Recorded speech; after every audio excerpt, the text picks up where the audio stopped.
But if he's a clear manifest heretic, as the Vatican II antipopes are, as we've proven many times over, he is certainly not the Pope. And that's the truth expressed by Pope Paul IV in Cum Ex Apostolaris Officio, that the truth that a heretic cannot be accepted as a validly elected Pope is not in any way contrary to the truth that no one can judge a true Pope, and that a true Pope can be resisted if he errs in doctrine but doesn't rise to the level of manifest heresy. And he says that no one can accept a heretic as a legitimate Pope. That's the teaching of the Holy See. Well, I agree. Okay. How much time? Okay. If you'd like to continue, you've got a minute or more. Oh, okay. Well, I think since we'll use some of the... Yeah, he says that he's not sure whether canonists have taught that a pope would lose his office if he became a heretic. I mean, we have tons of quotes. All the canonists basically teach this truth, that a heretic, a person who would be a pope, who would become a manifest heretic, would automatically lose his office because it's rooted in the divine truth that a heretic cannot be in the church. He's outside of it. And that's why St. Francis de Sales in the Catholic Controversy Against the Protestants, you can get it from 10 books, he says, now when the Pope is explicitly a heretic, he falls ipso facto from his dignity and out of the church. That's it for that. All right, the 2-minute rebuttal. Yeah, I agree that Pope Paul IV says that, someone cannot be elected as if he's a heretic. But I know there's different opinions on that. I don't think there's any magisterial text that talk about a pope. I mean, you have St. Robert Bellarmine, you have St. Francis de Sales, but you don't have any magisterial teaching. It's an opinion that the pope would lose his office if he becomes a manifest heretic. You simply do not have it. You don't have any. The church has never officially said that. You have maybe canonists who taught it, and also there also is an opinion that a pope cannot happen. I think Bellarmine had a number of different opinions and listed some as probable, most probable. So there are different opinions on that. There are different, just like there's different opinions on the interpretations that the Diamond Brothers want to quote. And I just think if you draw the conclusion out, the hierarchy of the church is gone. The College of Cardinals is gone. You have just no way of knowing when we will have another pope. And I would like them to address that. I would like them to basically, they cannot answer that. They cannot. They basically have to say, I don't know when there'll be another pope. I don't know. I don't even know if we have a Roman clergy. If we even want to grant that could be a valid election. We certainly don't have a College of Cardinals. We certainly don't have any definitive way of knowing who the next pope will be. And that leaves us with a major problem, because if there's a doctrinal matter, if there's a moral matter, we can't get an answer. We can't get a definitive answer. We can't appoint any bishops. We can't really do anything. Okay, time is up. And now the 7th question from Brother Michael and Brother Peter Diamond. My question is, does a Satanist who rejects Jesus Christ and the Holy Trinity and worships Lucifer as the one all-powerful God, does he worship the true God, the Holy Trinity, together with Catholics? No.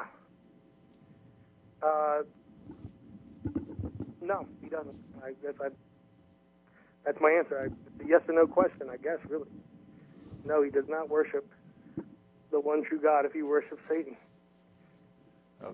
2-minute rebuttal? Well, he just admitted, therefore, he just proved our entire point, because Vatican II and Paul VI and John Paul II officially teach, quote, but the plan of salvation also embraces those who acknowledge the Creator, and among these the Muslims are first.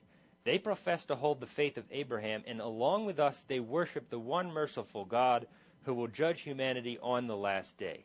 There's no difference, okay, in the strict logic of this point, between a Satanist who recognizes one God and claims his name is Lucifer, and a Muslim who rejects Jesus Christ and the Trinity and recognizes Allah as the one God. Vatican II says that the Muslims, together with the Catholics, worship the one true God. Therefore, you'd have to admit that a Satanist who worships Lucifer as the one true God worships the one true God together with Catholics. This is officially taught by Paul VI in Vatican II. It's officially taught in the New Catechism. It's mentioned by John Paul II so many times. We have lists of quotes. It's repeated by Benedict XVI constantly. And so this absolutely proves and wins the whole debate right here, his admission, and that they would not worship the one true God when his sect, the post-conciliar false counterfeit church, teaches that very bold heresy.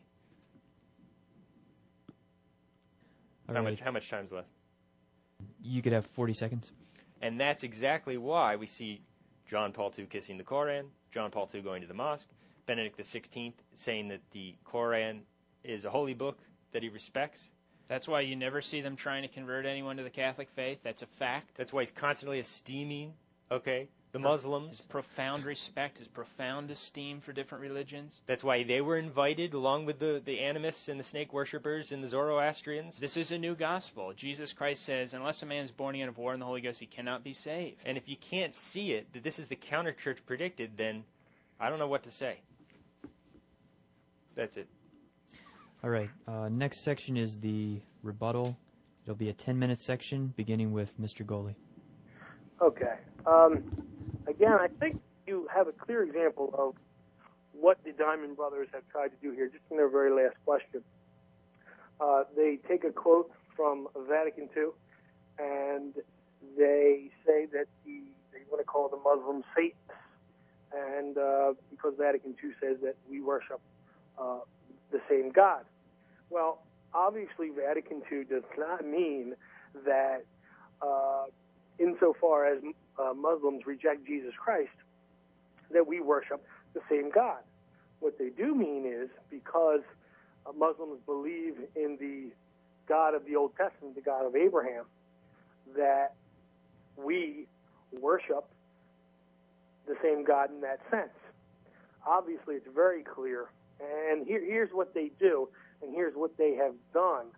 They have taken that quote, which may not be the most prudent quote in the world, may not be the greatest way to word it, but it nonetheless doesn't contain heresy. It can be explained, just like every quote that they've tried to do. Like I said, I would be happy to come back, pick their best 5, give them to me in advance, and we'll do a debate on them. I guarantee you I can show how they can be explained away. But one of the things that I want to hone in on is this unprecedented notion that they don't want to deal with. They want to quote. They want to.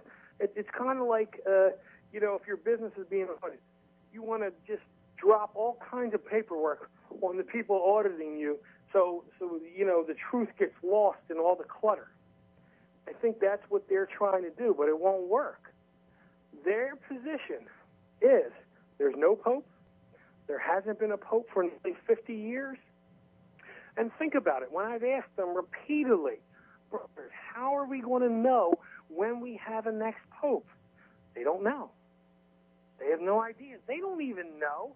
They have to admit that there's no bishops with any ordinary jurisdiction. They definitely have to admit there's no conclave, no college of cardinals, because the oldest cardinals are appointed by Paul VI. Then they don't even know if they have a Roman clergy. Think about the absurdity of this. Think about the criteria if their interpretations are true. Think about the criteria that would mean that these people, the Roman clergy, would have to adhere. They would have to be Sedevacantists, Feniites. They would have to agree with them. Then, and even then, we wouldn't know whether or not they were the Pope was validly elected. Is that Catholicism? Is that clear Catholicism? No, every dogma of the faith. It's clear. It's clear. The faithful shouldn't have to question and wonder.